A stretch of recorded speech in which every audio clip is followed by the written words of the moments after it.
sa ulo ng mga balita.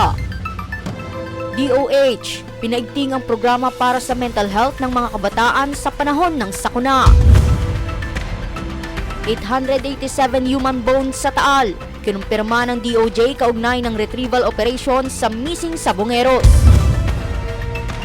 DOT at TikTok, formal nang nagkaalyansa para palakasin ang tourism MSMEs sa pamamagitan ng digital training.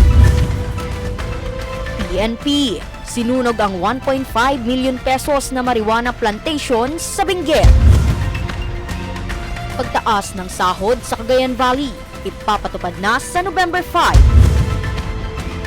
International top golfer sa tilang home bet, lalaro sa International Series Philippines debut. Patas at pantay na balita, komprehensibong ulat para sa pulso ng masa. Ito ang News Force.